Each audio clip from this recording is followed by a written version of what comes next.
Hello, welcome to another episode of the Unisoft Question. And my guest today is Trish Callon, Senior Vice President and General Counsel at Sun Life Financial Canada. Hello, Trish. Good morning, Poulette. It's really good to have you. You probably already know that I always start with the roots. I always start with where you come from because that's what people want to know. Yeah, And my traditional question now is, are you originally from Toronto? I am not. I am not. Okay. I grew up in northwestern Ontario. I'm from Thunder Bay, Thunder Bay. You're from the Thunder Bay crowd. the Thunder I Bay crowd. I know That's quite a right. few people from from Northern Ontario. Oh, okay. I used to think that Muskoka was Northern Ontario. But then my friends educated me, and then I realized that Not you have even to close. yeah, you have to drive a little bit further, like by 20 hours further It's or true. something. It's a long drive from Toronto. Yeah, yeah. Yes, it's very interesting. So Northern Ontario, what is it like growing up in Thunder Bay and then ending up basically one of the top five legal leaders in the country? So explain your origins. Who were your parents? How did you grow Sure. up? What was it like? Sure. Thanks for asking. So I come from quite a large family. I'm one of 8 children, seven girls and one boy, and I'm the youngest of in my family.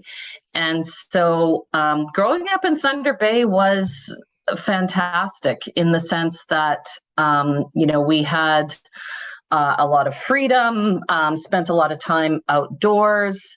Um, there was always lots of activity with a family that large. My mom stayed at home, but was very involved in the community, did a lot of, volunteer work. And as, her family grew and she had more time, she really got involved in the community in terms of, sitting on boards. So demonstrated for me, the importance of community involvement. And my father was a lawyer. So he was an engineer, and then he was in the war, and then came back from World War II, and they were offering free tuition for people who had been in the war to go to law school, and so he took advantage of that opportunity. Went to Osgood.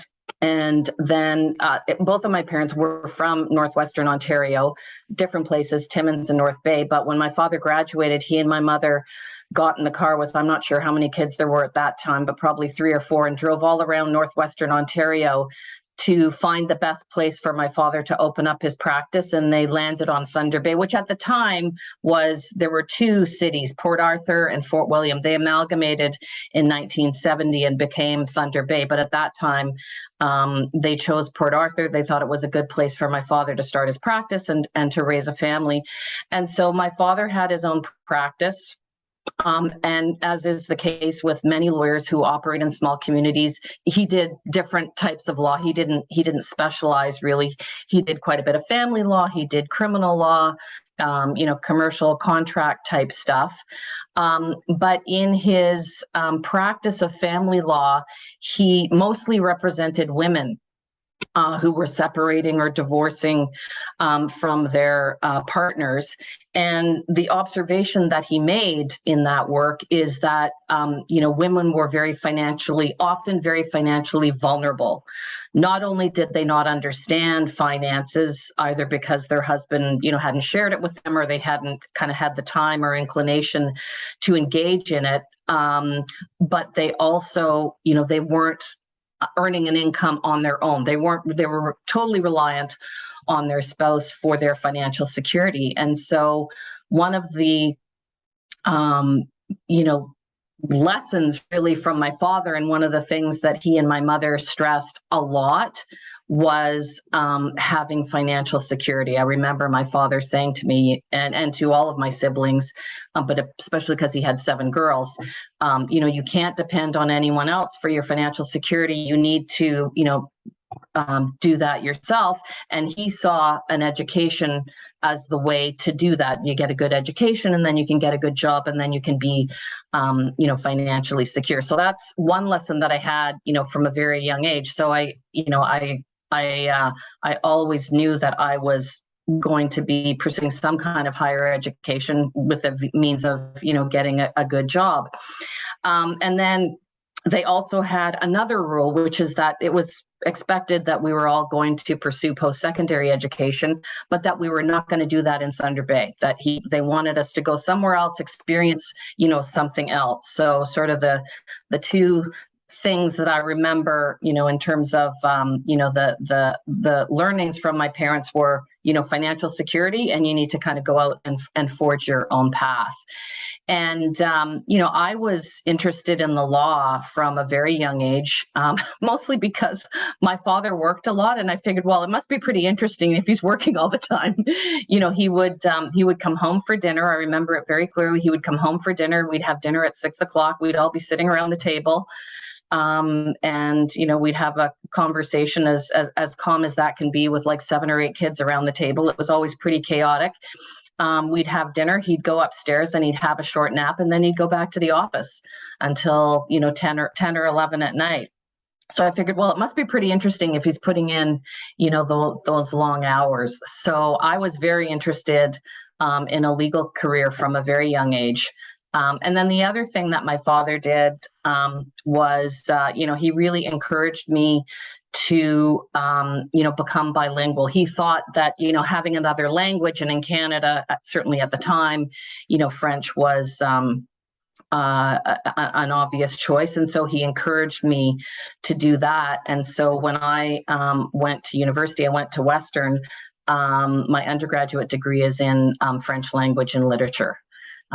So not the typical path necessarily for law school, but it was, a real passion of mine. And then I stayed at Western for law school. At the time, Western was the only law school that had any kind of program where I could pursue my French. They had an exchange program with Laval, which I took part in. I studied at Laval for a term when I was there. So that's really why I chose Western. So that's in a nutshell, kind of how I ended up pursuing a legal career. And I once I was at Western, I was sort of in, Southwestern Ontario. So it became, kind of a logical step to think about, Toronto as a place to start my career. Are you still bilingual? I call myself rustily bilingual. I have some occasion to use my French in my current role at Sun Life. I've had other roles, where I've had more opportunity.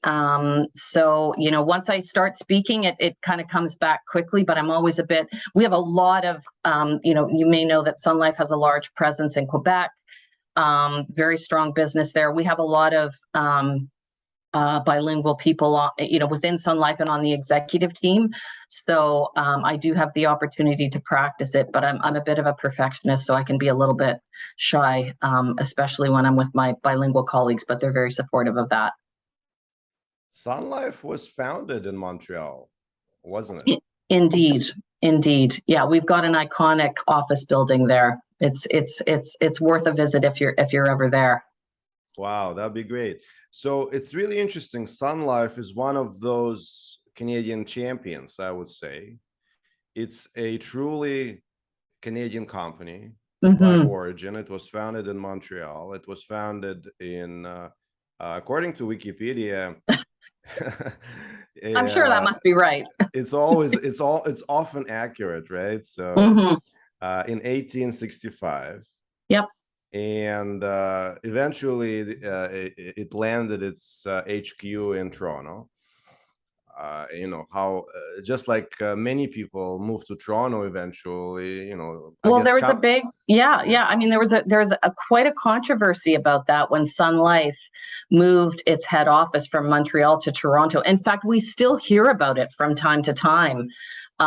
Because if you're of a certain age, if you went to school in Quebec, that would be, in your history lesson about this exodus of, Canadian company head offices from Montreal to Toronto. But I would say that our president of Sun Life Canada is Jacques Goulet, who himself is from Quebec, from Shawinigan, and under his leadership and the very strong Quebec leadership team that we have, we've really kind of established ourselves as a force in the Quebec market, and kind of left that a little bit challenging history behind. So I'm sure you're familiar with Sun Life's corporate structure.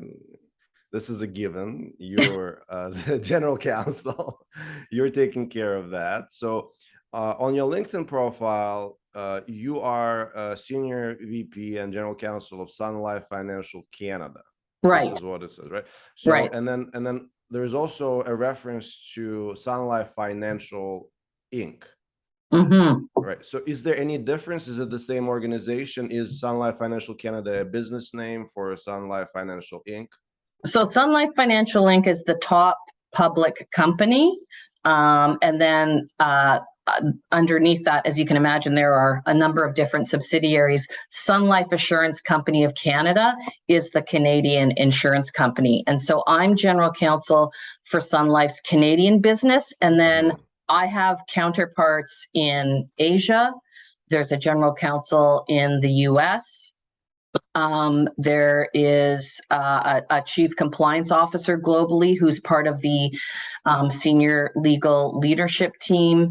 And we report into Melissa Kennedy, who is the chief legal officer for all of Sun Life Global. So she kind of sits at the top of the house, if I can put it that way, at Sun Life Financial Inc. And then she's got a team that supports the businesses in our different markets. So the businesses that operate in different markets, are they substantially similar in the nature of their business, or are there significant differences between, let's say, the US market, the Canadian market, the Asian market? Yeah, there are differences for sure, which have kind of developed over time. I mean, at a high level, we are an insurance and asset management company, and so that's the bulk of our operations. But in Canada, we have a broad range of products and services that we offer to retail clients. So, individuals who want to purchase, term insurance or universal life insurance or mutual funds, we offer all of those products. We also operate in the group market. So companies who have, benefits and retirement products for their employees, we enter into arrangements with those companies to offer benefit plans to the employees. And we're, one of the largest players in that market in Canada. And then in the US, our focus is more, on the group side, in the group markets. In the various countries in Asia in which we operate, I would say, it's a combination of insurance and asset management, and mostly, in the individual space, not as much as the group space. So there are differences among the markets, but it's all insurance and asset management. So explain this combination, insurance and asset management. Why is an insurance company managing assets, or why is an asset management company selling insurance? Well, there are strong connections between the two, in the sense that when we sell, for example, an insurance policy to an individual, that's a very long-term commitment that we make to that person. We say that in, 20, 30, 40, 50 years, when you die, for example, if it's a life insurance policy, we'll be there and we'll pay your beneficiary the face amount of the policy. In order to do that, we have to invest in very long-term assets to support those liabilities. So we are experts in asset management. So it's not a very big leap to go from that to offering asset management products to our clients as well. And so our purpose, Poulat, is to help people achieve lifetime financial security and live healthier lives. And the way that we help people do that is by providing them with, what we call protection products. So that's on, the insurance side, whether it be life insurance or health insurance or disability insurance, either directly to individuals or through their employer. And then also, retirement savings plans. So investments like mutual funds and segregated funds. So that's kind of the financial security part of it. And then the living healthier lives comes through our group benefits business, where we offer the health and dental and medical benefits that so many employers offer to their employees. And we're very active in the digital health space. We have a platform called Lumino Health that's available to all Canadians, where you can find information if you're looking for example, you need to see a chiropractor and you want to do a search and find a chiropractor in your area. It's got significant search capabilities. So, we're as part of our Living Healthier Lives purpose, we support Canadians and all people really in getting information about their health and looking after their health. And of course, there's a close connection between financial health and physical health and mental health. Tell me about it. Well, it was more of a joke. Tell me about it. Okay, you're living. I see what you mean. It was more like I totally agree with you. I understand. I'm a sole practitioner. I understand the connection very well. Yes, exactly. I understand the effects of financial precariousness. Yeah. So, and I also came to Canada several decades ago as an immigrant. So, right. I definitely understand the effects of financial precariousness and the importance of long-term investment and long-term financial path. So, right. Thank you for explaining the connection between asset management and insurance, life insurance specifically in this case. I totally get it.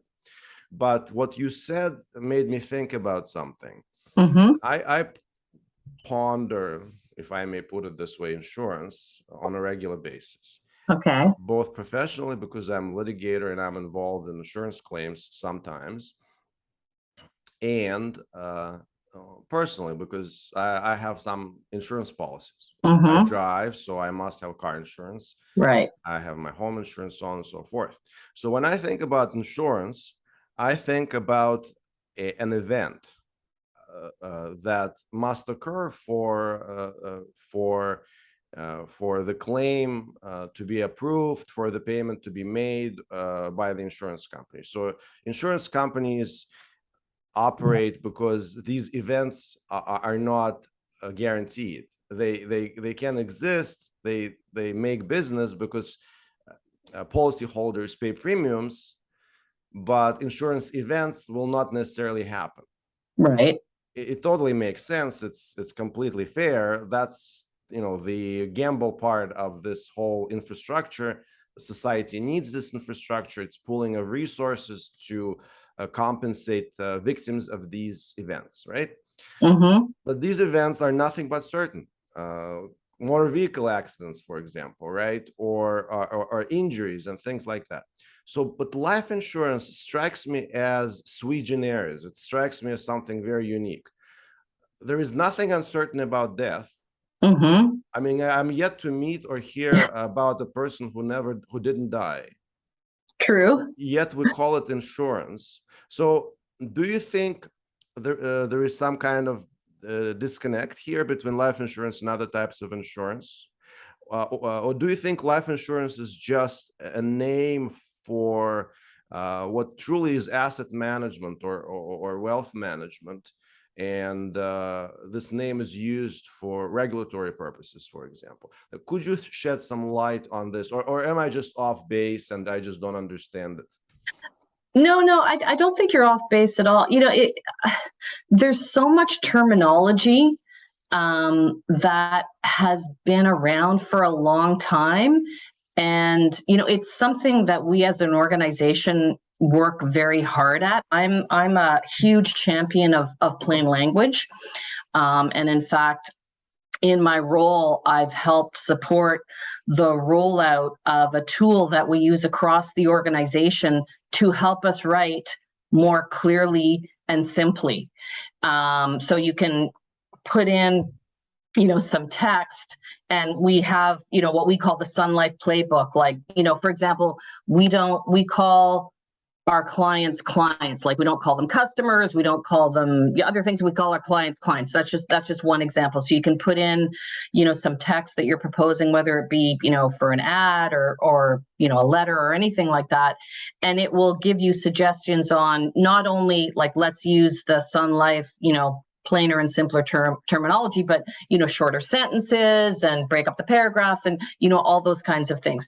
And I say that, Poulet, because life insurance is one of those terms. You're right. It's not all that intuitive, right? Like, people don't wake up and say, oh, I'm going to buy myself a universal life insurance policy today.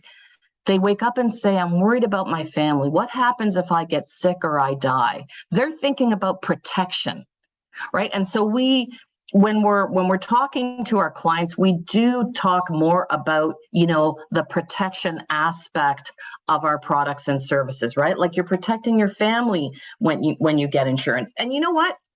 You're right. Life insurance is, the only product where there's guaranteed to be an event that will trigger the payment of the proceeds of that policy, because everyone will die. Disability insurance, health insurance, critical illness insurance, you might not become disabled. You might not, get cancer, but it's about, your risk tolerance, right? Like, how, what is it that keeps you up at night? Does it keep you up at night worrying about, like, if I get sick, I'm the sole, breadwinner in my family, and so if something happens to me, we're really in trouble? Or do you feel like you've mitigated that risk and you don't need it? And that's where, an advisor comes into play, right? Their job is to get to know you, understand, your financial and other goals, understand your risk tolerance, and then recommend products that are suitable for you. Like, not everybody, needs or wants all of the products that we have to offer. This is fascinating. And I also admire your plain language efforts. Insurance law is not known No, for plain language. Like you no. said, that has these deep roots that go way back when plain language wasn't in vogue. Yeah, I really admire your efforts. And you made me think about Caroline Mandel, one of the guests of my show. She was counsel to the Court of Appeal, to judges of the Court of Appeal, and now one of the leading communication, technical writing, and plain language experts in Canada, right. I think. So she Yeah. was a guest on the show also, and we talked Oh, about plain language. And it yeah. really is heartwarming to know that people at your level who have this influence and respect champion plain language, because as a lawyer, I can tell you, plain language makes a huge difference. And I'm really thankful to you for leading those efforts. I want to talk about scale now. I said that your organization is large. You said that your organization is large. You lead the legal function in your organization. You also worked at all levels of scale in-house. I know Mm-hmm. that you articled at a large basic firm. I think you articled at Blake's, right? Did. If I'm not Yes, I did. mistaken. But if I'm Yes. not mistaken, you went in-house immediately after articling, right? No, I didn't. No. I didn't. No, Okay. I stayed. Do you want to tell? Do you want me to Yes. tell the shortened version of my story? Yes, let's do it. Absolutely. Okay. So when I was in law school, I thought I wanted to be a litigator. I thought that was going to be my path. And so, but I also thought, you know what, I should really explore different areas of law. And so the way that I thought I would best do that is by articling at a large firm where I know they had a rotation system, and you would, spend a few months in litigation, a few months in corporate, kind of work your way around the different areas of the firm. So that was my goal, to get a position, an articling position at a large firm, which I did. I articled at Blake's, and I was hired back. And but in my articles, in my litigation rotation, I did not like it at all. I had a very bad experience. I was asked to go and argue a motion in front of a master who was, in my view, he was not a very nice person. There was some yelling involved, and I walked away from that thinking, you know what, I don't need to do that ever again.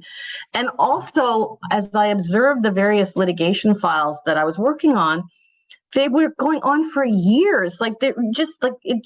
To me, it seemed there all this procedure and process, and like, when are we going to resolve this? And then I did a corporate rotation where, it was much more transaction based, and I thought, okay, this is for me. You know what? We'll sell you the shares. We'll take the money, do the closing book. You're done. Check it off on your list, and you move on to the next thing. That's a little more suited to the way that I like to operate. So that was good because, I discovered that what I really was more interested in was corporate and securities law. And so I worked in the financial services group at Blake's. I worked in the securities group at Blake's. And, while I liked it and I learned a lot, and I'm glad I stayed as long as I did, maybe sort of 2 years in, I was starting to think, I don't know if this is where I want to be forever. And I don't think I could have said it this way at the time, but now that I've spent as long as I have in-house, I think what I was feeling was far away from the action, because the decisions were being made in another room on the deal, and then I was, because at that point I was very junior, so I was at the very other end of the spectrum, working on the closing documents, getting it done, but not really hearing, what's the strategy, what are our objectives, all of those things. I was, papering the deal, but not really involved in it. So I felt far away from that, and I didn't feel, that, and it's not that it was, a bad culture at Blake's at all. I was treated well. I had great, kind of mentors and teachers, but I also kind of didn't feel like it was, there was a really strong culture of teamwork. Like, yes, develop young lawyers, but still, partners were, the way that lawyers are paid, it's not necessarily conducive to teamwork in the same way that, the way that I'm paid at Sun Life, my fortunes rise and fall with the fortunes of the company.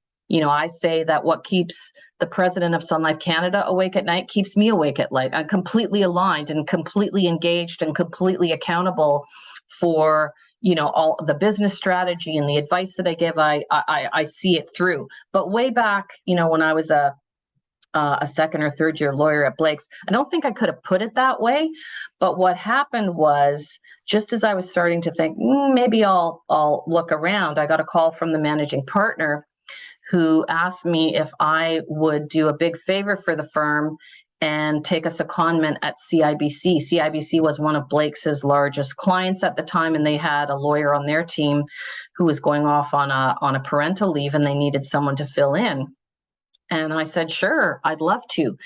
And honestly, from almost the minute I walked in the door of CIBC and I started to see how they were operating and the engagement that they were having with, their business partners, I said, okay, this is it. This is what I'm meant to do. So I never did go back to Blake's. I finished the secondment. Unfortunately, the woman who I replaced came back, so there was no role for me, but I started looking around at financial institutions, and I actually ended up at Sun Life.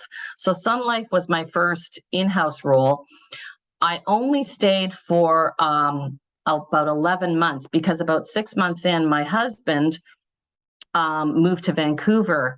So I was working in Toronto. We were living in Toronto, but he moved to Vancouver to start up the West Coast office of the firm that he was with at the time. And we did the long distance marriage for a while. And then I said, this is stupid. I'm going to move to Vancouver, which I did. So I left Sun Life, and there was no, Sun Life had no presence in terms of in-house lawyers in Vancouver at the time. At that time, there were two financial institutions who had in-house lawyers in Vancouver, TD Bank and a small life insurance company called Seaboard Life, which is now part of Industrial Alliance. So I called them up and I said, I'm moving to Vancouver, would love to come and see you. And the general counsel at Seaboard Life, a woman named Joan Rush, she was on her own. She was overloaded. She was a litigator. I was a corporate lawyer. They were doing lots of transactions. It was like talk about right place, right time. She hired me on the spot. And, I was there for 5 years. And it was a totally different experience than Sun Life because they're so much smaller and it was only two of us on the legal team. So, I did a wide variety of things and, loved every minute of it. We had both of our kids were born in Vancouver. And then at a certain point, most of my family lives in Ontario. And so we didn't have any family in Vancouver. And for me, career-wise, again, at the time, Vancouver is a very different in-house market now, but at the time it was pretty small. And so, there were a lot more opportunities for me in Toronto, and my husband had an opportunity to come back. So we came back. I'd always kept in touch with the people at CIBC. They had a spot for me in their insurance operations. So I went back to work for them. They then sold both their property and casualty and life insurance operations. So I helped wind all of that down. And then I stepped into a wealth management role supporting their wealth management business, which I loved. Great business partners, great people on the legal team. And then after a while, I started to think about, what else I might like to do or where my career was going to go. And sort of two things happened. I wanted to explore, board work, sitting on boards of directors. I was on some of the internal boards at CIBC, but I could see that, this is something that maybe further down the road in my career I might want to do more of. But at the time, as an executive at CIBC, you couldn't sit on a public company board. And so I thought, okay, well, that's interesting. If that's something that I want to pursue, that's going to be a bit of a barrier for me. But also, I wasn't sure that I saw kind of a clear path for my advancement at CIBC. And so I did something that probably a lot of people thought didn't make much sense. But I left. I voluntarily resigned. I said, you know what, I'm going to go off and follow a different path. It was pretty risky at the time. My husband is an entrepreneur. I've always been the, kind of the employee with the benefits. He's had his own businesses. And our kids were small, but I remember him saying to me, go big or go home. Like I wasn't happy. I sort of couldn't see my path. And so I left thinking that I was going to, pursue board work, which I did. I was on the board of Toronto Hydro and I was doing some not-for-profit work, but I also realized that I was too young. I still wanted to be part of a team and part of an organization. So I had kept in touch with the person who was our regulator when I was at CIBC at the Ontario Securities Commission. She had an investor protection project that she needed some help on. So I did that. I was a consultant to the Ontario Securities Commission and doing my board work, which then got me interested in having a national securities regulator in Canada, because I could see sort of the challenges with, the current system of a separate regulator in each province and territory. So I was in the right place at the right time when then Federal Finance Minister Jim Flaherty decided that he was going to, really focus on having a national securities regulator. So I joined the organization that the federal government set up to work on that, the Canadian Securities Transition Office. I was the chief legal officer there. Fascinating experience. I learned a lot. We didn't succeed But we got closer than anybody else ever has. And as I say, I mean, it was an incredible learning experience. And then just as I was thinking about, okay, this isn't going to come together, I need to start thinking about my next role. I got a call from Melissa Kennedy, who's my boss at Sun Life, and we had been colleagues at CIBC. She ran the litigation team, and I was supporting the wealth management business. And she had just joined Sun Life as general counsel a few months before, and she reached out to me and said, I've got a role. There's someone who's retiring.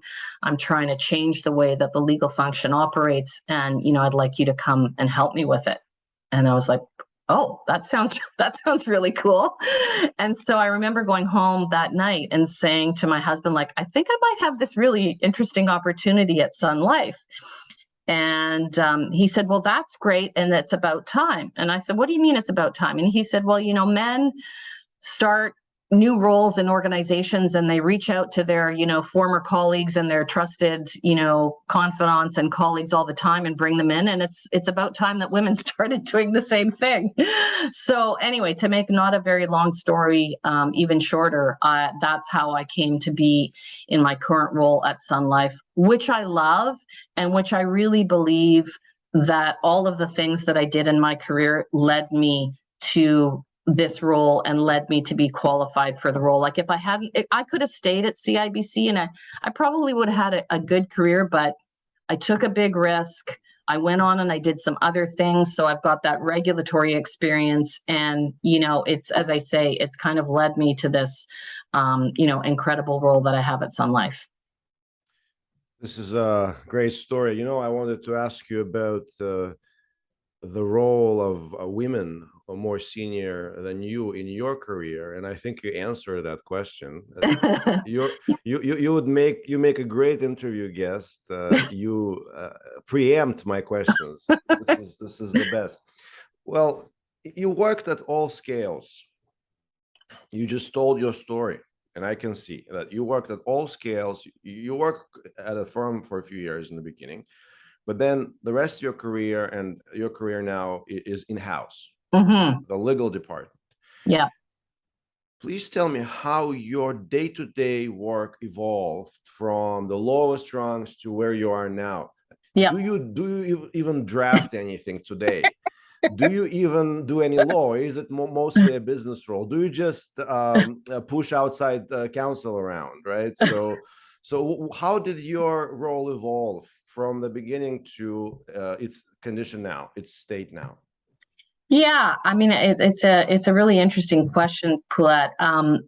When I first started in-house in the roles that I would have, I would say it was more similar to the work that I was doing in private practice, with the exception that there was a much closer connection with the business, right? Like you're sitting around the table when they're having discussions about, let's issue this new product or we're dealing with this regulatory issue, because the way that the legal team at Sun Life operates, so I'm a member of the Canadian executive team. So I sit at that table with Jacques Goulet and, the rest of the Canadian executive team. And then I've got, vice presidents who report to me and they have people who report to them and so on. All the way down at, various leadership and project tables, we are literally at the table as, issues and strategies are being discussed. And so, you're doing the legal work like drafting the contract or commenting on the marketing materials, or, to the extent that there's litigation. We have a very large litigation team in Canada, and in Ontario, we defend many of the actions ourselves. So it's a bit of an unusual model. A lot of insurance companies, they, exclusively use external counsel to defend their claims, but we have a team of about a dozen litigators who do that, directly themselves. And then, across the country, we use firms. But in any event, when I first started in-house, I would say, there was more traditional legal work that I was doing. And then I think what changed was, a big change for me was when I became a vice president at CIBC, and then I had a leadership role I was managing people and, accountable for, their development and, thinking about succession planning within the legal team.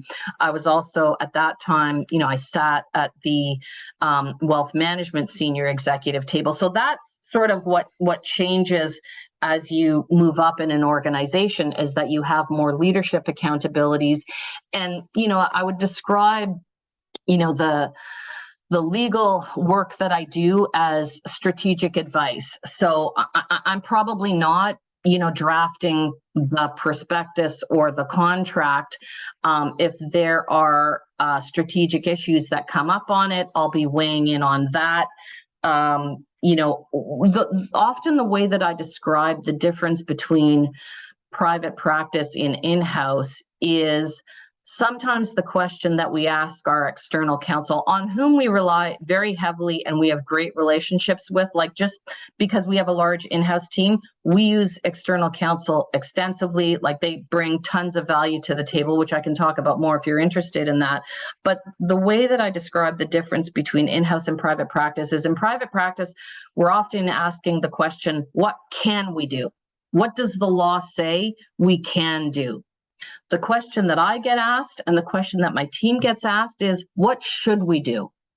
What should we do? Here's what the law says.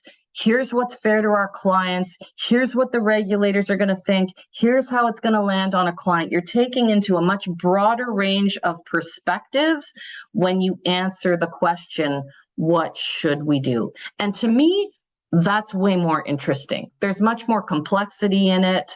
You're informed by, the organization's risk appetite, our strategy, what are we trying to achieve?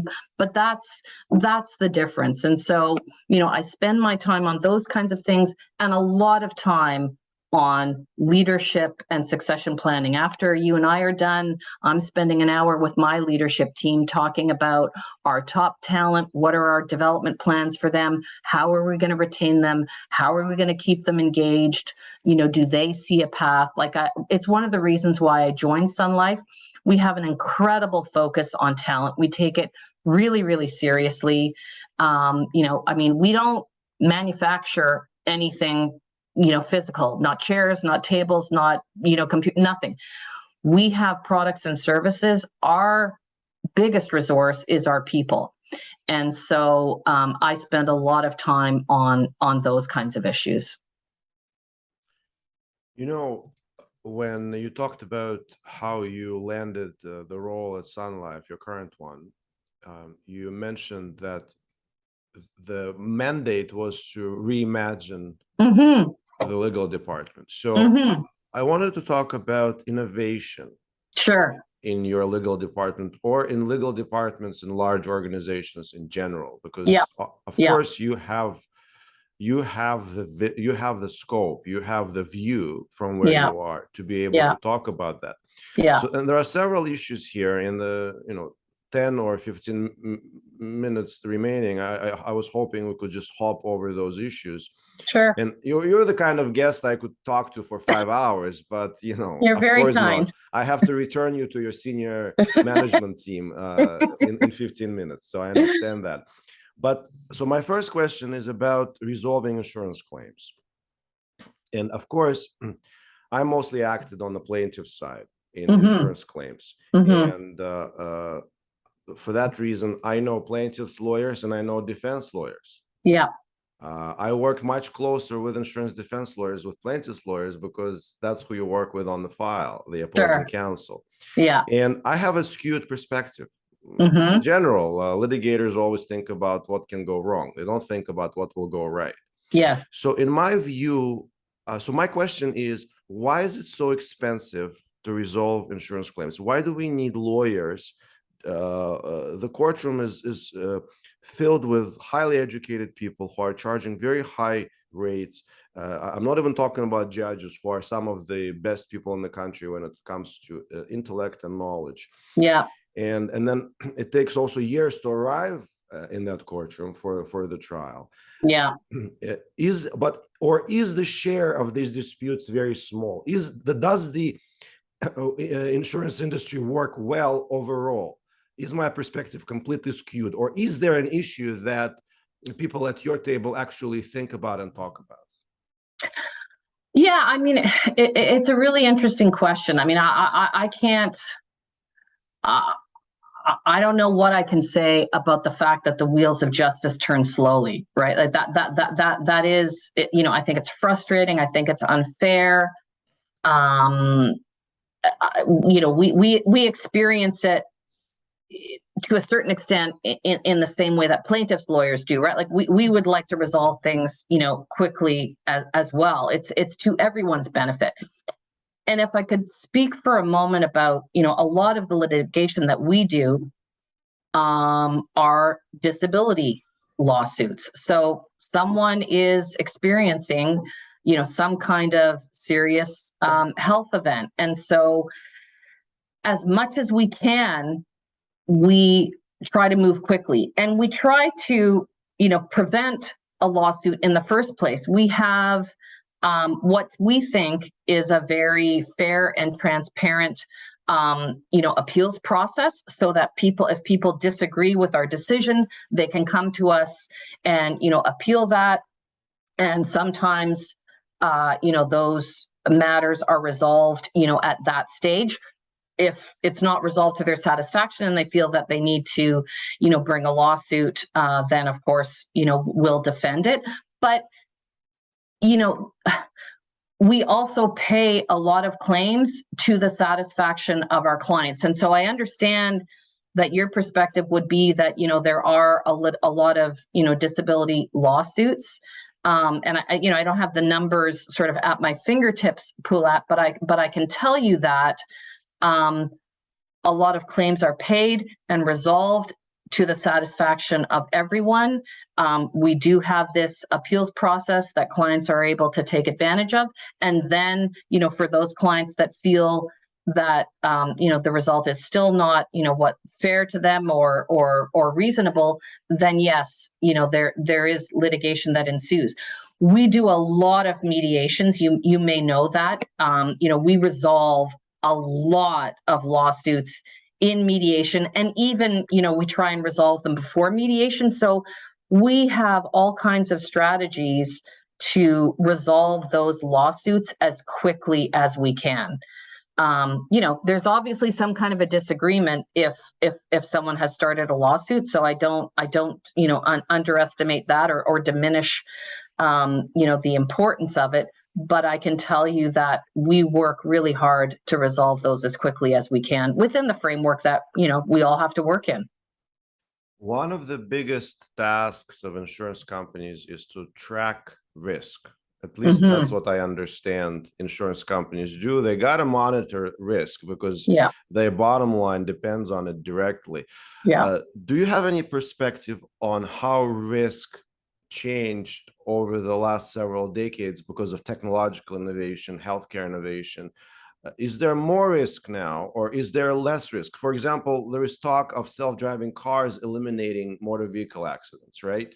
Right. That's relevant, of course, to automobile insurance companies and personal injury lawyers, because the work might be disappearing for them, right? Right. Do you have any perspective on how risk evolved over the last several decades? Let's attribute it to technology and technological progress. Yeah, I mean, I think there's been a tremendous increase in the risk that all organizations face. And, you're quite right to point out that, we have an intense focus on risk management because we're an insurance company, we're highly regulated, both at the federal level. The Office of the Superintendent of Financial Institutions is what we call our prudential regulator. So, kind of our financial stability and prudential type risks. And then we've got various provincial regulators on securities and insurance side that are more focused on, kind of market conduct and client type risks. But, the types of risk that we now have to manage for are much more complex than they used to be. You can imagine that we are incredibly focused on things like cybersecurity. We are very focused on sustainability and climate change.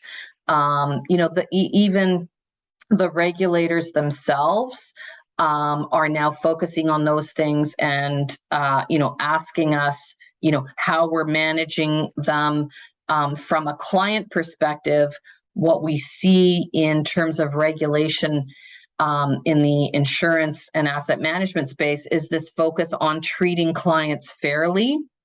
And, what does that mean? I mean, that is, that's a tremendous obligation that we have to treat our clients fairly every step of the way, from the minute that we start to think about a new product, how it's designed, how it's marketed, how it's sold, how we administer it, how we handle complaints, if there's litigation, how we handle that. So, I mean, the complexity of the risk, of the type and magnitude of the risks that we have to manage is incredible. And I would say, we're very well set up to do that. Our shareholders, our regulators, our clients, they expect us to be. Privacy risk is another thing that we're incredibly focused on. We have very, very sensitive, highly confidential information about our clients.